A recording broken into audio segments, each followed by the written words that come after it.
여보, 나 더 이상 못 참겠어. 아내의 목소리가 떨리고 있었습니다. 다음 달부터 헌금 줄여. 아니면 나 애들 데리고 친정 갈 거야. 그 순간 제 세상이 무너졌습니다. 15년 동안 단 한 번도 빠뜨리지 않았던 11조. 교회에서 신실한 집사로 칭찬받던 저. 내년에 안수 집사가 될 예정이었던 저. 하지만 그날 밤 통장 잔고는 50만 원. 카드 빚은 380만 원. 한강변에 홀로 앉아 저는 처음으로 물었습니다. 나는 대체 누구를 위해 헌금했던 걸까? 오늘 들려드릴 이야기는 헌금 봉투에 이름을 쓰며 잃어버린 것과 되찾은 것에 관한 15년의 기록입니다. 제 이름은 김준호입니다. 2025년 48살. 평범한 직장인이고 두 아이의 아버지입니다. 20살 때 교회에 처음 나가기 시작했고 25세 세례를 받았습니다. 그 후로 한 번도 주일을 빠진 적이 없었습니다. 아팠을 때도, 야근이 있을 때도, 아이가 열이 날 때도. 교회는 제게 두 번째 집이었습니다. 첫 헌금을 드린 날을 아직도 기억합니다. 2010년 1월 3일 새해 첫 주일이었습니다. 월급날 받은 170만 원 중에서 17만 원을 11조 봉투에 넣었습니다. 손이 떨렸습니다. 당시 자취방 월세가 40만 원이었으니 결코 작은 돈이 아니었습니다. 하지만 봉투를 헌금함에 넣는 순간 이상한 평안이 찾아왔습니다. 하나님, 이 돈으로 당신의 일을 하세요. 그렇게 속삭이며 기도했습니다. 목사님은 설교 중에 말씀하셨습니다. 11조는 축복의 통로입니다. 하나님은 여러분의 순종을 보고 계십니다. 그 말이 제 귀에 꽂혔습니다. 그때는 몰랐습니다. 이 작은 뿌듯함이 15년 후 제 삶을 무너뜨릴 거라는 걸. 헌금을 드리는 게 즐거웠습니다. 결혼하고 첫 월급이 250만 원으로 올랐을 때 11조 25만 원을 드렸습니다. 아내와 함께 봉투에 이름을 적었습니다. 김준호, 박수진. 두 사람의 이름이 나란히 적힌 봉투를 보며 우리는 미소를 지었습니다. 우리 가정도 하나님 앞에 드리는 거야. 아내가 말했습니다. 응. 우리 잘 될 거야. 저도 대답했습니다. 교회에서는 저를 모범 청년이라고 불렀습니다. 청년부 총무를 맡았고 찬양팀에서 기타를 쳤습니다. 새벽 기도회에도 빠지지 않았습니다. 그리고 헌금도 빠짐없이 드렸습니다. 어느 주일 목사님이 강단에서 말씀하셨습니다. 오늘 우리 교회에 감사한 소식이 있습니다. 김준호 집사님 가정이 매달 11조를 빠짐없이 드리고 계십니다. 이런 신실한 성도가 있어 교회가 든든합니다. 제 이름이 호명되는 순간 얼굴이 화끈거렸습니다. 사람들이 박수를 쳤습니다. 저는 겸연쩍게 고개를 숙였지만 속으로는 기뻤습니다. 인정받았다. 그 느낌은 달콤했습니다. 헌금 봉투에 이름을 쓸 때마다 저는 하나님께 드리는 예배라고 생각했습니다. 아니, 정말로 그렇게 믿었습니다. 그때는 몰랐습니다. 제가 하나님이 아니라 사람들의 시선에 드리고 있었다는 걸. 첫째 아이가 태어났습니다. 병원비, 분유가, 기저귀가. 지출이 늘어났지만 11조는 계속 드렸습니다. 월급이 300만 원이 되었고 30만 원을 봉투에 넣었습니다. 어느 날 아내가 조심스럽게 물었습니다. 여보, 이번 달은 카드값이 좀 많이 나왔는데 헌금을 조금만 줄일까? 저는 단호하게 말했습니다. 안 돼. 11조는 하나님 것이야. 우리가 임의로 줄일 수 있는 게 아니야. 아내는 아무 말도 하지 않았습니다. 하지만 그날 밤 아내가 휴대폰 계산기를 두드리는 소리를 들었습니다. 처음에는 11조만 드렸습니다. 하지만 교회에서 감사헌금, 선교헌금, 건축헌금이라는 이름의 봉투들이 하나둘 생겨나기 시작했습니다. 이번 달은 선교 주일입니다. 선교사님들을 위해 특별헌금을 부탁드립니다. 새 성전 건축을 위해 5년 동안 매달 건축헌금을 들여주시면 감사하겠습니다. 거절할 수 없었습니다. 아니, 거절하고 싶지 않았습니다. 헌금 봉투마다 제 이름을 썼습니다. 11조 30만원, 감사헌금 10만원, 선교헌금 10만원, 건축헌금 10만원. 한 달에 60만원이 교회로 향했습니다. 월급 300만원 중 60만원. 처음에는 괜찮았습니다. 아니, 괜찮다고 믿었습니다. 하나님이 채워주실 거야. 그 말을 반복하며 저는 스스로를 설득했습니다. 하지만 통장 잔고는 점점 줄어들었습니다. 매달 마이너스 통장을 조금씩 건드리기 시작했습니다. 그때는 몰랐습니다. 이것이 시작이라는 걸. 별것 아닌 일이었습니다. 어느 주일 헌금 시간이 끝난 후였습니다. 권사님 한 분이 제게 다가와 말했습니다. 집사님, 이번 달 건축헌금 명단에 이름이 없던데요? 제 얼굴이 굳었습니다. 아, 이번 달은 급한 일이 있어서. 권사님은 웃으며 말했습니다. 아이고, 그래도 집사님 같은 분이 빠지시면 안 되죠. 다음 달엔 꼭 드리세요. 하나님이 보고 계세요. 그 말을 듣는 순간 가슴이 철렁했습니다.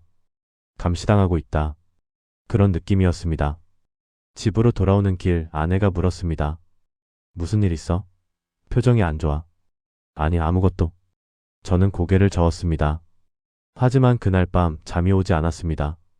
권사님의 말이 계속 머릿속을 맴돌았습니다. 하나님이 보고 계세요. 그 말이 왜 이렇게 무겁게 느껴지는 걸까요? 저는 하나님을 위해 헌금하는 건가요?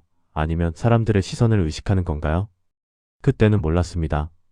이 질문이 앞으로 5년 동안 저를 괴롭힐 거라는 걸. 돈이 모자랐습니다. 둘째 아이가 태어나고 월급은 350만 원으로 올랐지만 지출은 그보다 빠르게 늘어났습니다. 분유가, 학원비, 보험료, 월세. 하지만 11조는 35만 원이 되었고 각종 헌금까지 더하면 한 달에 70만 원이 교회로 향했습니다.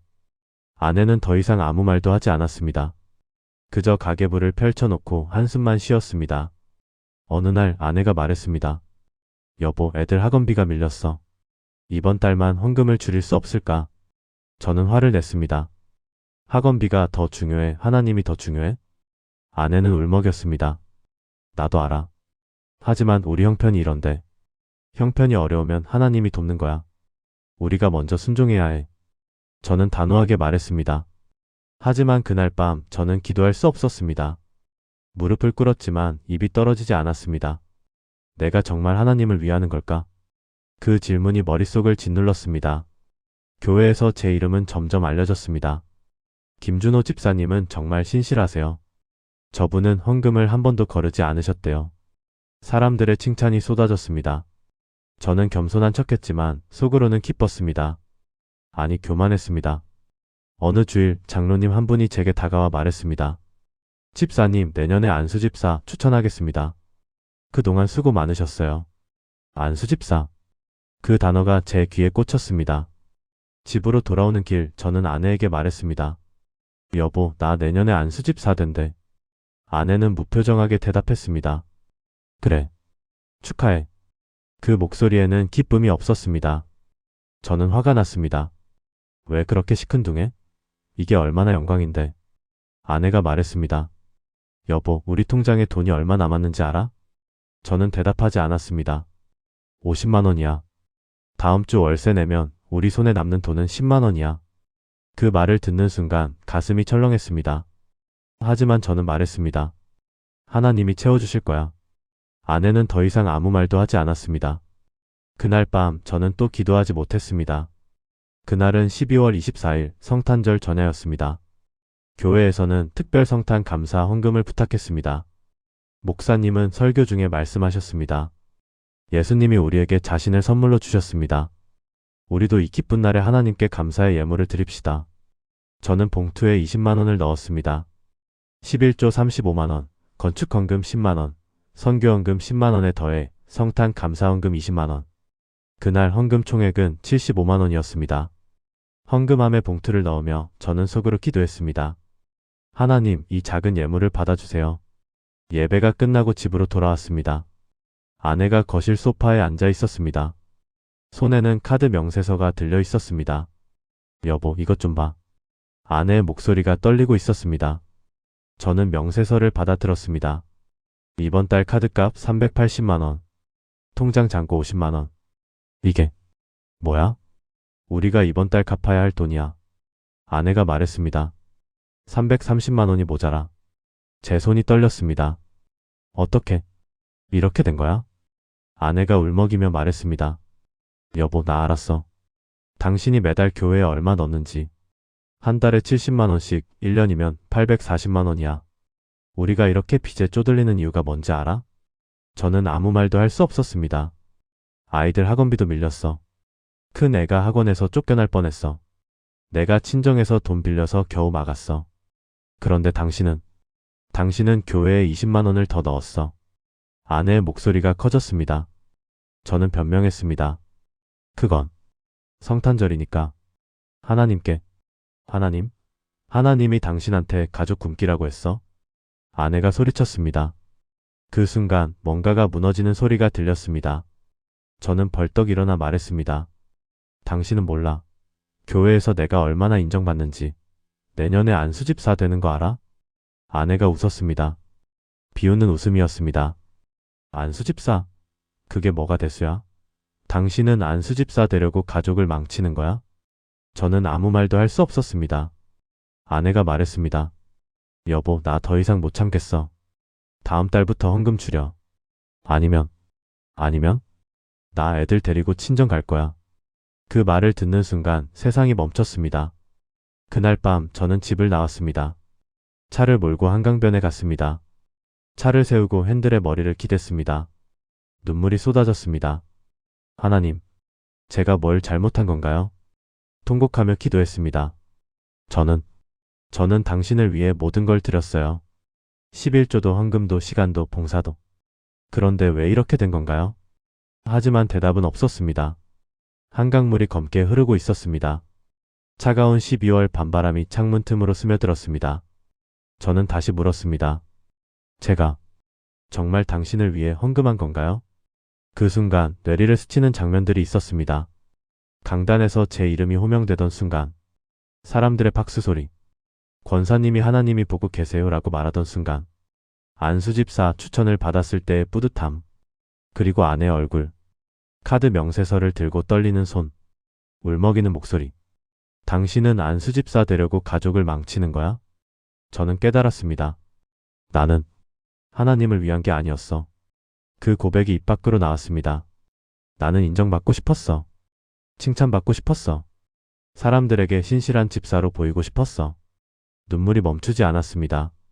나는 헌금 봉투에 내 이름을 쓰면서 하나님께 드린다고 생각했지만 실은 사람들에게 보여주고 싶었던 거야. 제 헌금은 예배가 아니었습니다.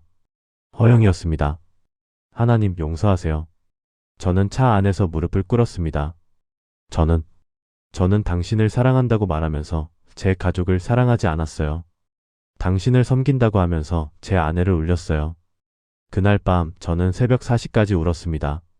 그리고 깨달았습니다. 진짜 헌금은 봉투에 든 돈이 아니라는 걸. 진짜 헌금은 사랑하는 사람을 지키는 것이라는 걸. 다음 날 저는 교회 사무실 문을 두드렸습니다. 목사님, 상담 좀 받을 수 있을까요? 목사님은 환하게 웃으며 맞아주셨습니다. 준호 집사님, 어서 오세요. 무슨 일이세요? 저는 모든 것을 털어놨습니다. 헌금 때문에 쌓인 빚, 아내와의 갈등, 제가 느낀 허영과 교만, 그리고 어젯밤의 깨달음. 목사님은 조용히 듣고 계셨습니다. 다 말하고 나니 저는 울고 있었습니다. 목사님, 제가 잘못 산 건가요? 목사님이 천천히 입을 여셨습니다. 준호 집사님, 한 가지 여쭤봐도 될까요? 네, 목사님. 집사님은 왜 헌금을 하셨나요? 저는 대답하지 못했습니다. 목사님이 말씀하셨습니다. 성경에 보면 예수님이 과부의 2렙돈 헌금을 칭찬하신 이야기가 나옵니다. 부자들은 많은 돈을 넣었지만 과부는 동전 2잎을 넣었죠. 네, 알고 있습니다. 그런데 예수님은 왜 과부를 칭찬하셨을까요? 적은 돈이지만 정성을 다해서요? 목사님이 고개를 저으셨습니다. 아닙니다. 과부는 자기의 남은 것이 아니라 필요한 것을 드렸기 때문입니다. 그녀에게는 그 2렙돈이 생계비였어요. 하지만 그녀는 하나님을 신뢰했고 그래서 드렸습니다. 저는 고개를 들었습니다. 준호 집사님, 헌금은 금액이 아닙니다. 마음입니다. 그리고 그 마음은 사랑에서 나와야 합니다. 사랑이요. 하나님을 사랑하고 이웃을 사랑하는 마음이요. 만약 집사님의 헌금이 가족을 힘들게 하고 아내를 울게 만든다면 그건 하나님이 원하시는 헌금이 아닙니다. 그 말씀이 가슴에 꽂혔습니다. 목사님이 계속 말씀하셨습니다. 집사님, 하나님은 집사님의 돈이 필요하신 게 아닙니다. 집사님의 마음이 필요하신 거예요. 가족을 사랑으로 돌보고 아내와 함께 기도하며 자녀를 말씀으로 양육하는 것. 그것이 진짜 헌금입니다. 저는 울었습니다. 목사님, 저는 제가 얼마나 어리석었는지. 목사님이 제 어깨에 손을 얹으셨습니다. 집사님, 이제라도 깨달으셨잖아요. 늦지 않았습니다. 그날 저는 교회를 나서며 결심했습니다. 나는 이제 달라질 거야. 집으로 돌아왔습니다. 아내는 거실 소파에 앉아 있었습니다. 눈이 퉁퉁 부어 있었습니다. 저는 아내 앞에 무릎을 꿇었습니다. 여보. 아내가 놀라며 말했습니다. 여보 왜 그래? 미안해. 저는 고개를 숙였습니다. 내가 정말 미안해. 아내는 아무 말도 하지 않았습니다. 저는 모든 것을 고백했습니다. 나는 하나님을 위한다고 생각했어. 하지만 실은 내 자신을 위한 거였어. 사람들에게 인정받고 싶었어. 칭찬받고 싶었어. 안수집사 되고 싶었어. 여보. 당신을 사랑한다고 말하면서 당신을 울게 만들었어. 아이들을 위한다고 하면서 학원비도 제대로 못 냈어. 나는 최악의 남편이었어. 눈물이 쏟아졌습니다. 용서해줘. 제발 용서해줘. 아내도 울고 있었습니다. 여보. 나도 미안해. 어제 너무 심하게 말했어. 아니야. 당신 말이 맞아. 나는 가족을 망치고 있었어. 저는 아내의 손을 잡았습니다. 이제부터 달라질게. 헌금은 우리 형편에 맞게 드릴게. 그리고 무엇보다 당신과 아이들을 먼저 생각할게. 아내가 제 손을 꼭 잡았습니다. 여보 고마워. 우리는 한참 동안 울었습니다. 그리고 그날 밤 우리는 15년 만에 처음으로 함께 기도했습니다. 하나님, 저희를 용서하세요. 저희가 잘못 살았습니다. 이제 저희에게 새로운 길을 보여주세요. 다음 주일 저는 교회에 갔습니다. 헌금 시간이 왔습니다. 저는 11조 봉투에 15만 원을 넣었습니다. 월급 350만 원에 11조는 35만 원이지만 저는 형편에 맞게 15만 원을 드렸습니다. 그리고 봉투에 이름을 쓰지 않았습니다. 처음으로 헌금함에 봉투를 넣는 순간 이상한 평안이 찾아왔습니다. 이게 맞는 거야. 마음속에서 속삭임이 들렸습니다. 예배가 끝나고 권사님이 다가왔습니다. 집사님, 이번 달 건축 헌금 명단에. 저는 웃으며 말했습니다. 권사님, 죄송합니다. 요즘 형편이 어려워서 건축 헌금은 드리지 못할 것 같습니다. 권사님의 표정이 굳었습니다. 집사님, 그래도 하나님 일인데. 권사님, 하나님은 제 형편을 아십니다. 그리고 저는 제 가족을 먼저 돌봐야 합니다. 권사님은 아무 말도 하지 않고 돌아갔습니다. 하지만 저는 괜찮았습니다.